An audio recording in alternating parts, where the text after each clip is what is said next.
नमस्कार दोस्तों, आपका स्वागत है अपने YouTube channel P for portfolio में। आज हम बात करने वाले हैं फार्मास्यूटिकल जायंट फाइजर लिमिटेड के बारे में। शेयर में 5% के आसपास की तेजी हमें देखने को मिल रही है, लेकिन ध्यान रखना चाहिए जब तेजी नजर आती है तो हमें यहाँ पर रेजिस्टेंस के लेवल्स को ध्यान में रखना चाहिए। तो रेजिस्टेंस यहाँ पर नजदीक आता हुआ नजर आ रहा है और क्या ये सही समय है इसमें प्रॉफिट बुकिंग करने का, इसके बारे में भी बात करेंगे। लेकिन उससे पहले अगर आपने चैनल को सब्सक्राइब नहीं किया है तो प्लीज सब्सक्राइब कीजिए और रेगुलर अपडेट्स पाने के लिए नोटिफिकेशन बेल को प्रेस कीजिए। साथ ही साथ टेलीग्राम चैनल को भी ज्वाइन कीजिए जिसकी लिंक डिस्क्रिप्शन बॉक्स में दी गई है।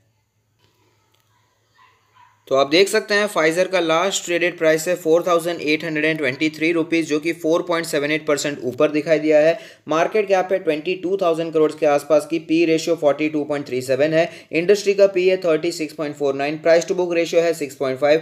डिविडेंड यील्ड यहाँ पर धमाकेदार दिखाई दे रही है 6.84% की। लेकिन हमें ध्यान में रखना चाहिए कि फाइजर लिमिटेड ने हमें यहाँ पर स्पेशल डिविडेंड दिया है, जो कि हर टाइम नहीं आता। तो इतना ज़्यादा डिविडेंड यील्ड हमें स्पेशल डिविडेंड की वजह से दिखाई दे रहा है। यहाँ पर ज़्यादा सिर्फ और सिर्फ इसी डिविडेंड यील्ड को देखकर इन्वेस्ट करने के बारे में नहीं सोचना चाहिए। अगर कंपनी अच्छी लगती है तो ही इसमें इन्वेस्ट करना चाहिए। डिलीवरेबल्स की बात करें तो 60.78% की स्ट्रॉन्ग डिलीवरी हमें यहां पर दिखाई दे रही है।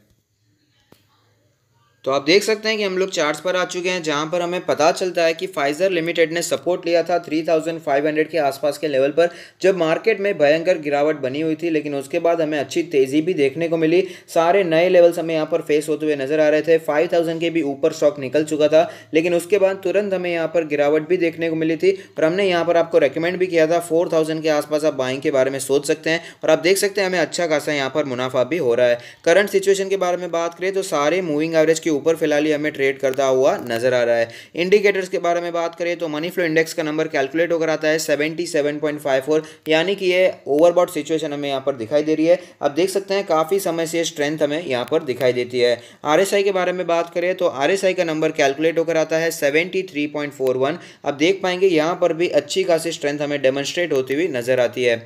एमएससीडी के बारे में भी बात कर लेते हैं, यहाँ पर कैसी सिचुएशन बनी हुई है। तो एमएससीडी में भी हमें यहाँ पर बुलिश क्रॉसओवर देखने को मिल रहा है। आप देख पाएंगे काफ़ी समय पहले हमें यहाँ पर बुलिश क्रॉसओवर देखने को मिला था और अभी भी ये कंटिन्यू रहता हुआ हमें नज़र आ रहा है। अगर बात करें बॉलिंजर बैंड के बारे में तो आप देख पाएंगे कि बॉलिंजर बैंड के लोअर बैंड के आसपास स्टॉक ने सपोर्ट लिया और उसके बाद जो तेज़ी दिखाई है ये लोअर बैंड के आसपास आता ही नहीं है, मीडियन के आसपास ही सपोर्ट ले लेता है और वापस हमें तेज़ी कंटिन्यू रहती हुई नजर आती है। तो फिलहाल अपर बैंड कैलकुलेट होकर आता है 4,756 का लेवल, मीडियन है 4,475 का लेवल, लोअर बैंड है 4,194 के आसपास का लेवल। अब बात कर लेते हैं पिवट पॉइंट्स के बारे में। तो आप देख पाएंगे पिवट लेवल कैलकुलेट होकर आता है 4,229 के आसपास का लेवल, जो कि काफ़ी ज़्यादा नीचे रह चुका है। रेजिस्टेंस के बारे में बात करें तो यहाँ पर 4,500 के आसपास का रेजिस्टेंस तो टूट ही चुका है, साथ ही साथ 4,700 का रेजिस्टेंस भी यहाँ पर टूटता हुआ हमें नजर आ रहा है। तो आगे आने वाले दिनों में कौन सा रेजिस्टेंस है तो वो है 5,209 के आसपास का रेजिस्टेंस। अगर बात करें नीचे के सपोर्ट्स के बारे में तो 4,000 का लेवल दिखाई देता है, उससे भी नीचे जाए तो 3,700 का लेवल भी दिखाई दे रहा है। हालांकि इतनी ज़्यादा गिरावट आगे आने वाले कुछ ही दिनों में हो जाएगी, इसके चांसेस मुझे काफ़ी कम दिखाई देते हैं। ऑल टाइम चार्ट पर चलते हैं, जहां पर एक कैंडल 1 मंथ को रिप्रेजेंट करेगा। तो आप देख पाएंगे स्टॉक ने धमाकेदार मूवमेंट बना कर दी है। मल्टी बैगर स्टॉक रहा है, मल्टी बैगर रिटर्न्स बना कर दिए हैं। कभी भी ज़्यादा डीप करेक्शन स्टॉक में देखने को नहीं मिला है। जब भी करेक्शन देखने को मिलता है तो स्टॉक सपोर्ट लेता है 20 मंथ्स के ईएमए के आसपास या फिर 50 मंथ्स के ईएमए के आसपास। अब देख पाएंगे कभी कभी स्टॉक ये सपोर्ट ले लेता है 50 मंथ्स के ईएमए के आसपास। यहाँ पर कंसोलिडेशन का फेज देखने को मिला था 2016 से 2018 तक, लेकिन उसके बाद हमें भारी तेजी भी देखने को मिली है। तो ऐसे में पोजीशंस लेकर रखिए तो क्या करना चाहिए, तो यहाँ पर अगर आपने ऊपर पोजीशन बनाकर रखी है 5,100 इसका ऑल टाइम हाई था, तो ज़्यादा दूर नहीं है। तो यहाँ पर मैं आपको लॉस बुक करने को नहीं कहूँगा, क्योंकि कंपनी अच्छी है, लॉन्ग टर्म के लिए आप बने रह सकते हैं। और अगर आपने यहाँ पर नीचे पोजीशन बनाकर रखी है, आप अभी फिलहाल प्रॉफिट में चल रहे हैं, अगर आपने लॉन्ग टर्म के लिए लिया है तो प्लीज़ कंटिन्यू होल्डिंग। लेकिन अगर आपने शॉर्ट टर्म के लिए लिया है तो जो रेजिस्टेंस के लेवल्स मैं आपको बता रहा हूँ उसे ध्यान में रखिएगा। जो 5,200 के आसपास हमने रेजिस्टेंस देखा वो भी एक स्ट्रॉन्ग रेजिस्टेंस की तरह दिखाई देगा, और जो पहले का ऑल टाइम हाई था वो भी एक स्ट्रॉन्ग रेजिस्टेंस की तरह हमें दिखाई दे सकता है। 4,900 का लेवल, जहाँ पर पहले भी स्टॉक ने एक बार हाई बनाया था लेकिन उसके बाद तुरंत गिरावट भी देखने को मिली थी, तो ये लेवल भी एक स्ट्रॉन्ग रेजिस्टेंस की तरह हमें दिखाई दे सकता है। तो जो 4900 से करके 5100 के आसपास का लेवल है, ये सारे के सारे रेजिस्टेंस के जोन है। यहाँ पर शॉर्ट टर्म के ट्रेडर्स प्रॉफिट बुकिंग के बारे में सोच सकते हैं।